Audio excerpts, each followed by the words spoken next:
Hello children, hope you all are well. May God bless you. I am Divya Yadav, your EVS teacher. Today I am going to explain the ninth chapter of class 5th, that is how plants grow. Before I explain the chapter, let me first tell the topic that I am going to cover in this chapter. Parts of a flower, pollination, how seeds are formed, structure of a seed, seed germination, dispersal of seeds, vegetative propagation, growing crops, plants from other countries, insectivorous plants, recap shorts. Flowers. Flowers are the most attractive part of a plant. They are colorful and have fragrance. Flowers are the reproductive parts of a plant. Flowers turn into fruits. Fruits usually have seeds inside them. A flower has two important roles: to attract insects that help in pollination, to form seeds that will grow into new plants. Parts of a flower. Children, you can see different parts of a flower in the picture. All flowers grow from buds. Buds open to bloom into a flower. A flower has four main parts: petals, sepals, stamen, and carpel. Petals. These are the colorful parts of a flower. The petals attract bees and butterflies with their bright color and pleasant smell. Sepals. These are green leaf-like structures that protect the flowers when it is a bud. Stamen. It is the male part of a flower. It is made up of the anther and the filament. Anthers contain pollen grains. Filaments are stalks that support the anthers. Carpel. This is the female part of a flower. It consists of the stigma, style, and ovary with ovules. Children, the another name of carpel is pistil. The stigma is the sticky tip of carpel. The long neck of the carpel is called the style. The broad base of carpel is called the ovary. It contains one or many eggs called ovules. Pollination. Children, you must have seen insects feeding on the nectar of a flower. The stigma releases a sweet substance called nectar. When an insect sits on a flower to suck up nectar, it transfers pollens stuck to its body and legs to the stigma. The transfer of pollen grains from the anther to the stigma of a flower is called pollination. How seeds are formed. After pollination, when pollen grains have reached the stigma, pollen tube is formed. The pollen tube slowly grows through the style to reach the ovary.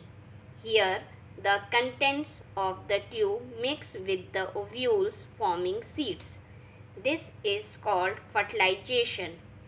The ovary changes, it swells up and turns into a fruit.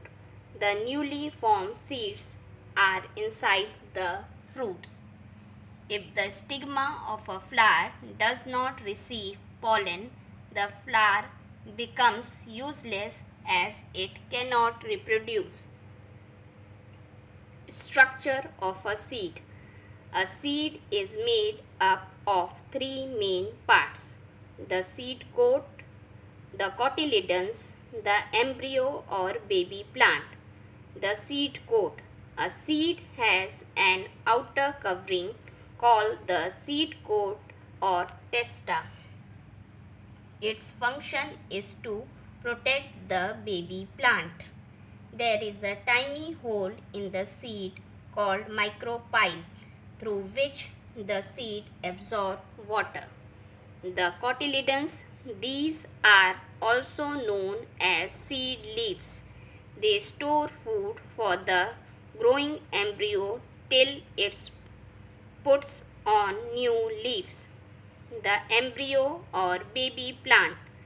The baby plant turns into a seedling or young plant when it gets the right conditions for growth. Seed germination. Germination is the change of a seed into a seedling under suitable conditions. When a seed sown in soil gets sufficient warmth, air, sunlight, and water, the seed coat breaks. The radicle is the first part of the embryo which comes out through the micropyle of the seed. It grows further and forms the root system of the plant. As the seed germinates, the primule grows above the ground and forms the shoot system. As the roots and the shoot grow in size, leaves grow bigger and the cotyledons shrink and eventually fall off. Dispersal of seeds. If seeds are sown very close to each other, they struggle for space, light, air, water, and nutrients. Therefore, it is necessary that seeds are scattered far away from each other. The scattering of seeds away from their parent plant is called seed dispersal. Dispersal by wind. Some plants have light and hairy or wing-shaped seeds that get easily blown away to far off places. Cotton seeds are dispersed by wind. Dispersal by water. The seeds of some plants have a waterproof covering. They can float on water and are carried to far off places. For example, coconuts have a fibrous covering that helps it to float on water. Seeds of the lotus plants are spongy and float on water. Dispersal by animals and humans. Some seeds have hook-like structures that help them to cling onto animals' fur. Similarly, some seeds have sticky substances that help them stick to animal skin. This way, the seeds are carried away from the parent plant. Fruits like mangoes, oranges, and apples are eaten by animals, birds, and humans. Their seeds are thrown away, which grows into a new plant. Many birds and animals eat fruits along with their seeds. The seeds come out of their bodies in their droppings and are scattered in different places where they grow into new plants. Dispersal by explosion. Many fruits burst with a sudden jerk. As a result, the seeds are scattered on all sides far away from the parent plant. This mechanism of seed dispersal is called explosion. Examples of plants whose seeds are dispersed by explosion are pea, poppy. Vegetative propagation. Birth of new plants from their parts other than seeds is known as vegetative propagation. Growing plants from stems. Some plants grow from the stems of the parent plant. Plants such as potato and ginger grow from underground stems.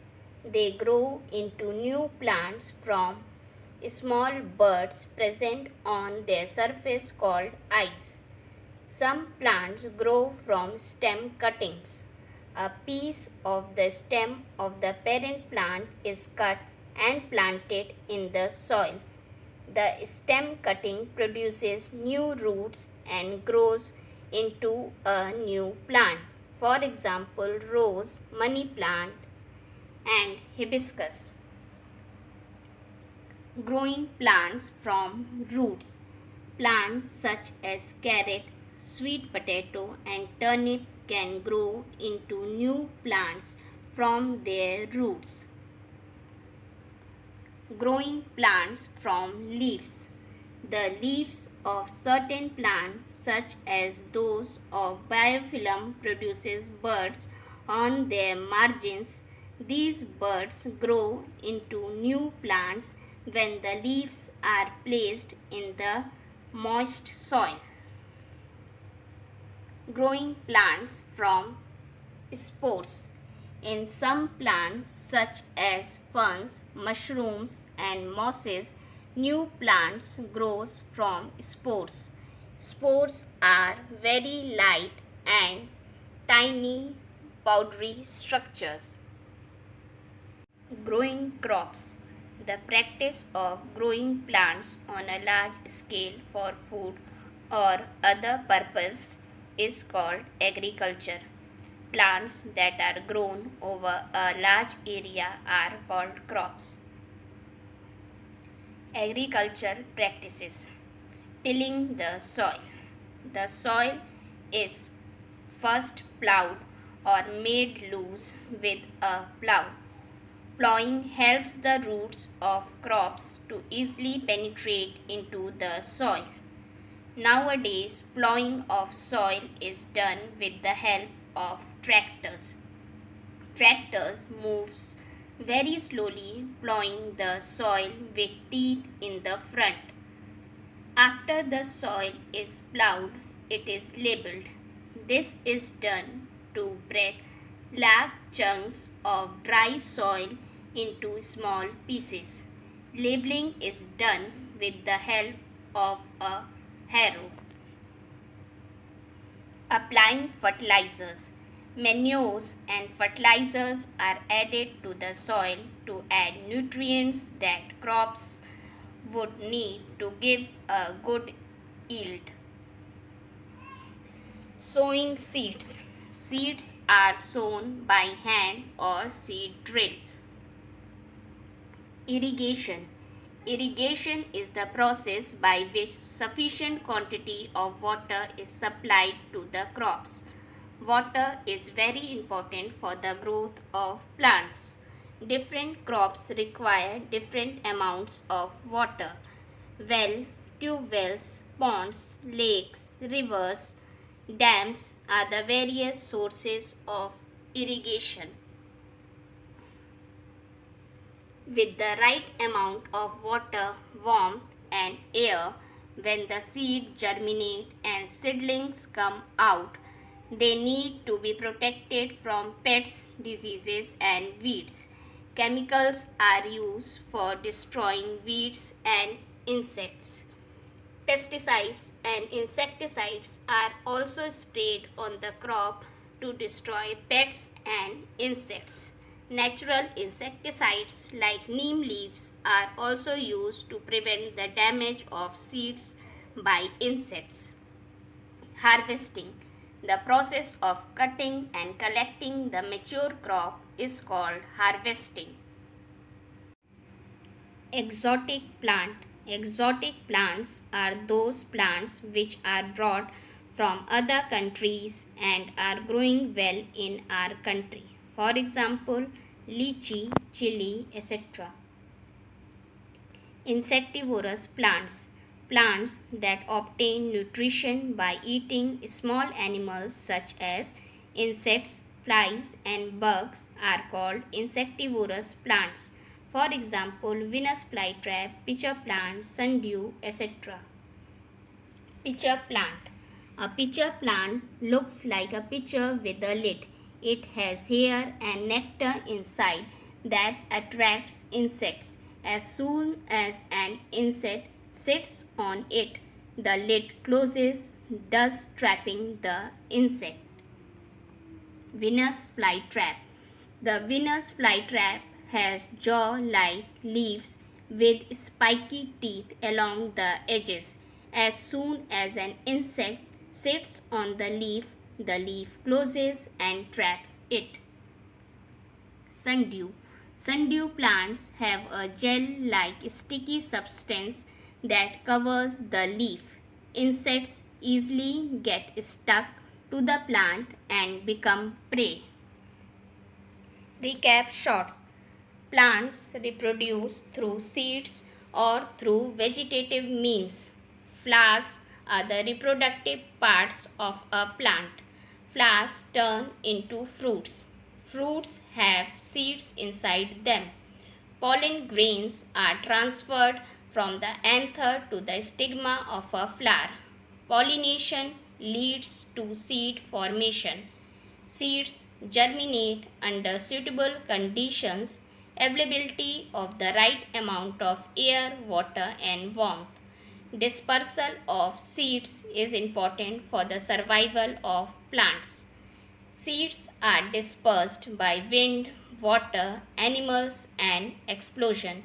That's complete your chapter, children. Thank you, children. Stay home, stay safe.